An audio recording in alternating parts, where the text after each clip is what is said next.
This is 5 on your side at 5. Focused on you.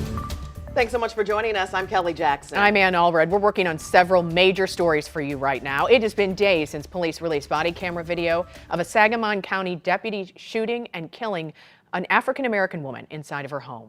For the first time tonight, we hear from Sonia Massey's family. Plus, new evidence in a cold case out of Southeast Missouri. Tonight, we have the latest on the search for Gina Dawn Brooks, more than 30 years after her disappearance. But first, just weeks before the start of the new school year, the St. Louis Public Schools superintendent is on temporary leave. It comes just 1 year after Keisha Scarlett assumed the role.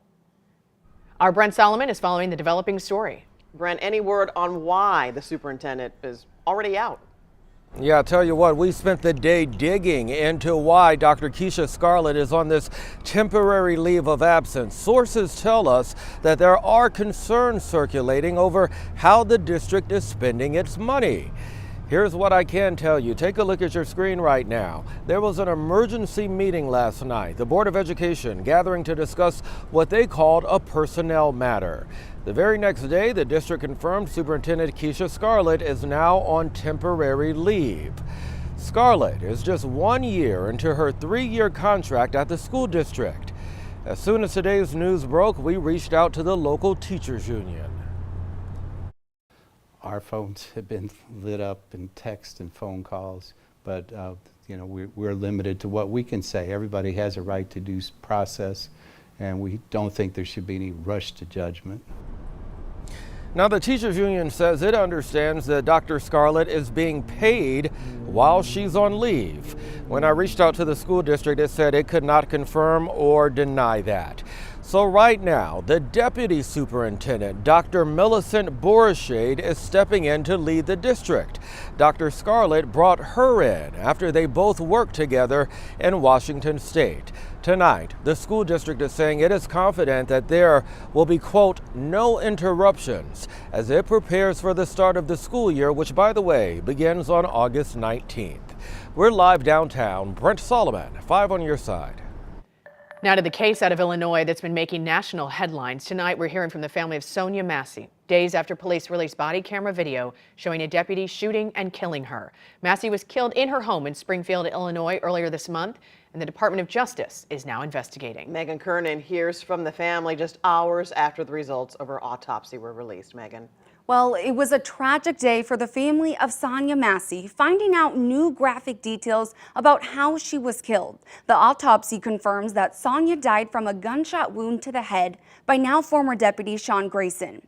At a press conference today, the family's attorney Ben Crump showed visuals of where exactly Sonia was shot, which was directly under her left eye. Crump says the bullet's downward trajectory confirms that Grayson shot Sonia while she was on the ground. Crump and Sonia's son Malachi mentioned that Sonia was voluntarily in a mental health facility in St. Louis days before the shooting, but was released after 2 days there.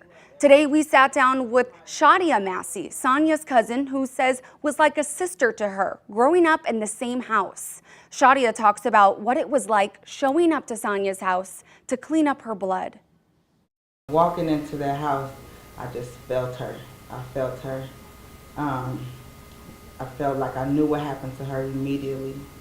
When I get to the kitchen and I see her blood laying on that floor, it broke me down. But my main focus was to not let my niece and nephew see what happened to their mother on that floor.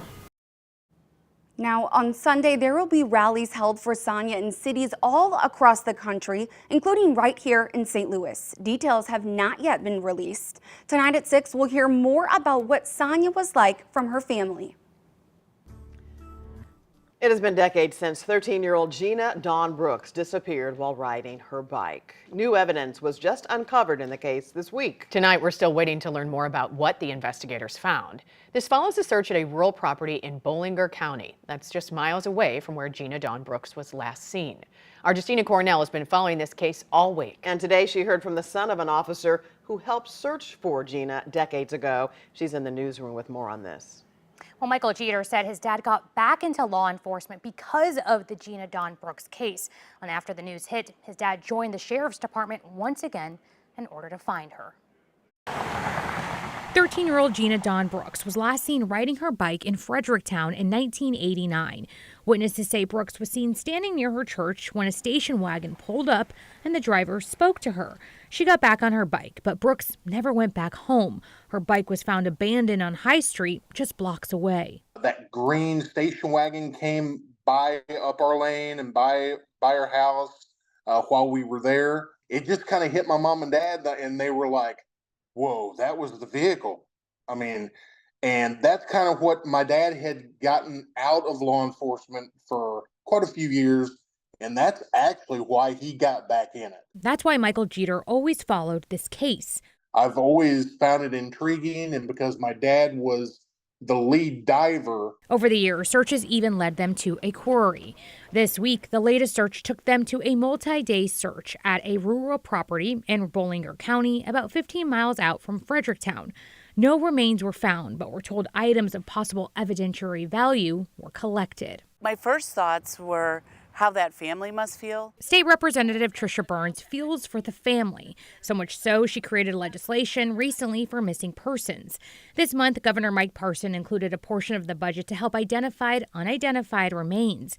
Now, she wants to solve cases by having Missouri use the National Missing and Unidentified Person Systems, or NamUs, to identify missing persons. To make the NamUs database required across law enforcement in Missouri. While this case remains unresolved, Jeter holds on to hope. I mean, I just hope and pray one day that they can finally find her remains. 3 men were implicated in her disappearance, and there was even a deathbed confession, but no one was convicted due to lack of evidence. Anyone with information about the case can contact the Missouri State Highway Patrol at 573-840-9500. Tonight, we are waiting for Missouri's Attorney General to respond in the Christopher Dunn case. Dunn was convicted of killing a 15-year-old in North St. Louis in 1990, but key witnesses have since recanted their testimony. The judge overturned his murder conviction earlier this week, saying Dunn is innocent and should be released. But Missouri's Attorney General appealed, and the state Supreme Court blocked the release, keeping Dunn behind bars. Chris is resilient and strong. He's been through a lot over the last 34 years while he has endured this entire ordeal. And, you know, he's understandably frustrated by what has occurred, especially being so close to release on Wednesday and then getting the news that he would not be coming home in that moment. But just as we are, Chris remains hopeful that he will soon be a free man. Missouri's Attorney General has until Monday at 5 p.m. to submit a response in this case. Then the Missouri Supreme Court will make a decision on whether Dunn will be released. Today, the Missouri Supreme Court rejected the Attorney General's request on another murder case. AG Andrew Bailey wanted to block an innocence hearing scheduled next month for Marcellus Williams. Williams has been on death row for decades. He's convicted of killing former Post-Dispatch reporter Felicia Gale in 1998 at her home in University City. St. Louis County Prosecutor Wesley Bell filed a motion to vacate the conviction and death sentence based on new DNA evidence. The hearing is scheduled for August 21st. Williams' execution date is September 24th.